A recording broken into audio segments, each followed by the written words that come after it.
Assalomu alaykum hurmatli ko'ruvchilar. Uyg'ur axborot markazining haftalik xabarlar programmasiga xush keldinglar. Men Muhammad Izzat. Bugun seshanba. Tövəndə edəkdənlər xəbərlərimizin təfsilatı olsun.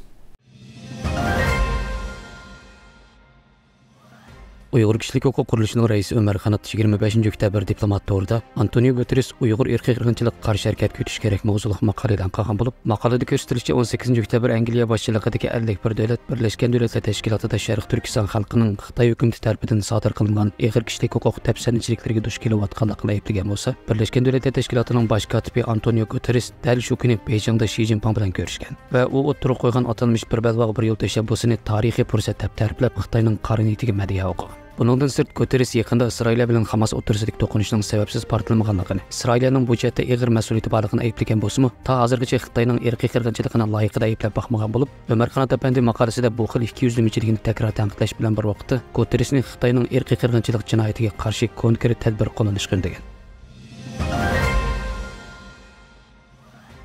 Reuters agentlik to'rining 26 oktyabrdagi xabariga ko'ra, dunyo miqyosida G'azzadagi borgan-sari ig'irlashayotgan insoniy krizis va ishayotgan o'lim yetim soniga bo'lgan norozilik sadolarining kuchayishiga ergishib, Amerika 24 oktyabr Birlashgan Davlatlar Tashkiloti Xavfsizlik kengashiga urushni vaqtincha to'xtatish orqali insoniy yordamlarning G'azzaga kirishiga imkoniyat yaratish, G'azzadagi Hamas va boshqa qurolli tashkilotlarga qurol yarog' bermaslik to'g'risida bir taklif loyihasini sungan bo'lib, Rossiya bilan Xitoy 25 oktyabr bu taklifni rad qilgan. Birlashgan Davlatlar Tashkiloti Xavfsizlik kengashidagi 10 davlat Amerikaning bu taklifiga ovoz qo'shgan. Arab Birlashma Xalifaligi e'tiroz bildirgan. Braziliya bilan Mozambik ovoz berishdan voz kechgan. Andin Birlashgan Davlatlar Tashkiloti Xavfsizlik kengashida Rossiya tarafidan o'tirib qo'yilgan Isroilning G'azza xalqini rayonning janubiga yetkilish chaqiriqini bekor qilishga undagan taklif ovoz qo'yilgan bo'lib, bu taklifga aron 4 davlat ovoz qo'shgan. Albuki Birlashgan Davlatlar Tashkiloti Xavfsizlik kengashida bir qarorni ma'qullash uchun kam deganda 9 davlat shu taklifga ovoz qo'shishi hamda Amerika, Fransiya, Angliya, Rossiya va Xitoydan iborat 5 doimiy a'zo davlatning hech bir rad qilmasligi shart.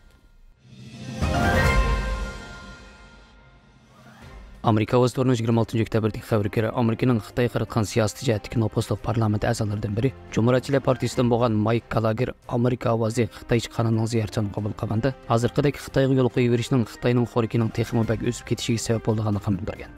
U yana Biden hukumatini oldimizdagi hafta Xitoy diplomatiya ministri Wang Yi bilan ko'rishganda Tayvanni qo'g'dash, zararlik modda etkazchiligi va kishilik huquqini asosiy tema qilishgan degan. Gallagher Avam palatasining Amerika bilan Xitoy kompartiyasi orasidagi strategik raqobat alohida komitetining raisi bo'lib, so'zlarining ixcham va aniqligi bilan tunilgan. U yana mundaq degan: Xi Jinping takror alda Tayvanni qurol kuch orqali yo'tolishdan voz kechmaydiganligini bildirdi. Shunga Amerika uni payridan yandirish uchun Xitoy cho'chigidek tadbirlarni qo'llanish kerak. Amerika bilan Xitoy orasidagi to'qinishning badali to'liq ig'ir. Biz bundaq ish yuz berishni xohlamaymiz. Ammo biz Xitoyga Tayvanga qilingan tajovuzchilikka qarab turmaymiz degan tutum jihatda kuchli signal berishimiz lozim. Biz Tayvanning o'zini qo'g'dishiga yordam berishimiz, shundaqla biz Hind Tinch okeanidagi manfaatimizni qo'g'dash uchun zarur ishlarning hammasini qilishimiz lozim. National Review to'rining 26 oktyabrdagi xabariga ko'ra, Amerika Avam palatasidagi Cumhuriyatchilar hukumatni Fofun guruhi degan Xitoy shirkatining Amerikaga import qilingan mahsulotlarga zarba berishga chaqirgan bo'lib, ular bu shirkatning Xitoyning Uyg'urlarni majburiy emgak qilish programmasiga chetishga ekanligini bildirdi. Bir qancha nafar parlament a'zosi shu kuni davlat sekretari Antony Blinken bilan davlat bexatarlik ministrligining ministri Alejandro Mayorkaga yozgan maktubida Biden hukumatining mazkur shirkatning mahsulotlariga zarba berishga degan. Fofun guruhi Xitoydagi tomoq qurishdan ishlab chiqaradigan eng chong shirkatlarning biri bo'lib, bu shirkatning Sharq Turkistonda amino kislotasi va kanantan yelim ishlab chiqaradigan 1800 nafar ishchisi bor. Bu shirkatlarning bola shirkatlaridan biri Amerikaning Shimoliy Dakota shtatidagi Grand Forks havo armiya bazasining yanidagi bir dehqonchilik maydonini sotib olmoqchi bo'lganlikdan Amerikada sesiq nom purkatgan bo'lib, mazkur savdo Amerikaning davlat bexatarligini ziyon ko'chirishi mumkin degan sabab bilan bu yil to'xtatib o'tilgan.